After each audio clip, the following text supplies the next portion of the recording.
جہاں تک پولیٹکس کی بات ہے، میرا اپنا تجزیہ، میرا ایک اپنا معمولی طالب علمہ جو تجربہ ہے، طالب علمانہ تجربہ، میں وہ رکھنا چاہتا ہوں۔ ہندوستان میں کانگریس پارٹی ہو یا جنتا دل، ٹوٹی ہوئی جنتا دل، بکھری ہوئی جنتا دل، سمٹی ہوئی جنتا دل، یا جنتا دل جو رہی ہو، اور B J P, C P I M, C P M, چونکہ میں کلکتہ میں رہتا ہوں تو میں نے کمیونسٹ پارٹی کو بہت قریب سے دیکھا ہے، یا ٹی ایم سی ہو، یا نتیش کمار صاحب کے جے ڈی یو ہو، جو نتیش جی، جو لوگ مجھے جانتے ہیں وہ اچھی طرح جانتے ہیں کہ نتیش جی، لالو جی میرے اچھے دوستوں میں سے ہیں، رہے ہیں، اور بات ابھی بھی ہوتی رہتی ہے۔ بنگال میں دیدی سے مراسم ہیں۔ میں ان سب حوالے کے بعد اب آپ سے ایک بالکل سچی بات کہنا چاہتا ہوں۔ میں بہت قریب رہا ہوں ان لوگوں کے، یقین مانیے، اور بہت قریب رہ کر بہت قریب کی بات بتانا چاہتا ہوں۔ یہ ساری پارٹیاں ہندوستان میں، ان کے جھنڈے الگ ہیں، ان کے نعرے الگ ہیں، ان پارٹیوں کے نام الگ ہیں، مگر ان کا مسلمانوں کے بارے میں ایجنڈا بالکل ایک ہے، بالکل ایک ہے۔ جو بی جے پی کی وہی کانگریس کی ہے، معاف کیجیے گا، معافی چاہتا ہوں، عرض کر رہا ہوں، بہت سو کی دکانوں پہ خطرہ پڑ جائے، میری باتوں سے بہت تکلیف ہوگی، لیکن مجھے معاف کر دیجیے گا، میں آپ کا چھوٹا بھائی ہوں۔ ایک ایجنڈا مشترکہ ہے تمام پارٹیوں میں کہ مسلمانوں کو داماد تو بنایا جا سکتا ہے، لیڈر نہیں بنایا جا سکتا، یہ بالکل طے ہے، اس میں کوئی شبہ نہیں ہے۔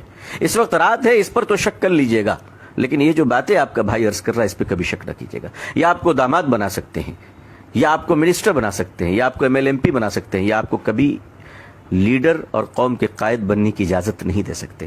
آپ کا کام صرف اتنا ہوگا کہ آپ جس پارٹی میں رہیں اس پارٹی کا مال اپنی قوم میں بیچیں، اور قوم کی باتوں کو اپنی پارٹی کے ہائی کمان تک کہنے کی اوقات ہندوستان میں اس وقت میری معلومات تک کسی مسلمان کے مائی کے لال کے پاس نہیں ہے۔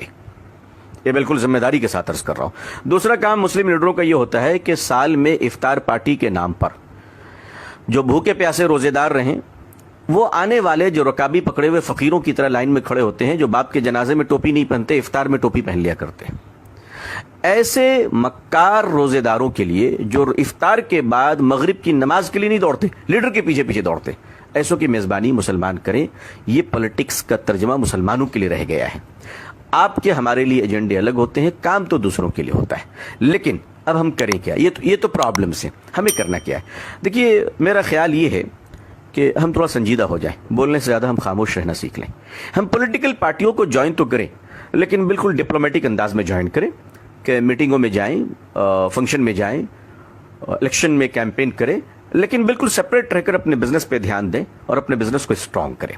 ہم لوگ کیا کرتے ہیں کہ مسلمانوں کی ایک بڑی اچھی عادت یہ ہے کہ مسلمان ایک وفادار قوم ہے، اس میں کوئی شبہ نہیں، لیکن اس وفاداری کا غلط فائدہ یہ اٹھتا ہے کہ وہ جب پارٹی میں جاتے ہیں تو وہ یہ سمجھتے ہیں کہ ان کی نافرمانی گویا کہ نعوذ باللہ خدا کی نافرمانی ہے، اور وہ اس قدر وفادار بن جاتے ہیں کہ اس پارٹی کی وفاداری کے چکر میں، معاف کیجیے گا، وہ اپنے رب کے باغی بن جاتے ہیں، وہ اللہ اور اللہ کے نبی صلی اللہ علیہ وسلم کی اطاعت سے کبھی کبھی بہت دور چلے جاتے ہیں۔ یہ بڑا نقصان دہ ہے۔ اب آپ خاموش رہنا سیکھیں، واچ کرنا سیکھیں، پولیٹیکل پارٹیوں کو آبزرو کریں، ان کو چیک دیں۔ کہا بالکل میں آپ کے ساتھ ہوں، لیکن آپ سوچیں کہ آپ کو کیا کرنا ہے، آپ کا ووٹ کدھر جائے گا، آپ کدھر کیا کام کریں گے۔ الیکشن سے پہلے آپ کیلکولیشن کیجئے، اس ملک کا کرسچن سڑکوں پہ نکل کے جلسہ کیوں نہیں کرتا، اس ملک کے عیسائی نکل کر بڑے بڑے جلوس کیوں نہیں نکالتے۔ سارے مسائل ہمارے ہی ہیں، دوسروں کوئی مسائل نہیں ہے، سارے پرابلمز ہماری ہی ہیں۔ آخر ہم لوگوں نے کیا کر رکھا ہے؟ اچھا، ہمارا ایک بڑا پرابلم یہ ہے کہ اگر نتیش جی کی پارٹی ہار گئی تو ہمیں تکلیف، لالو جی ہار گئے تو ہمیں تکلیف، دونوں کے جھگڑے ہو گئے تو ہمیں تکلیف، کانگریس ہار گئی ہمیں تکلیف، بی جے پی جیت گئی ہمیں تکلیف۔ ہم نے سارے درد کا ٹھیکہ لے رکھا ہے۔ آخر ہم نے کیا کر رکھا ہے؟ جو جیتے ہیں وہ ہمارے چچا نہیں، جو ہارے ہیں وہ ہمارے ماموں نہیں۔ یہ سیکھنا شروع کیجئے، اپنی ہمت رکھیے، اور ہمت رکھ کر کام یہ کیجئے کہ بالکل تال سے تال ملا کر جو بھی حکومتیں ہیں مل کر چلیے، اور آپ کا اپنا ایجنڈا ہونا چاہیے، آپ کے اپنے ایجنڈے ہونے چاہیے، آپ کی اپنی تحقیق ہونی چاہیے۔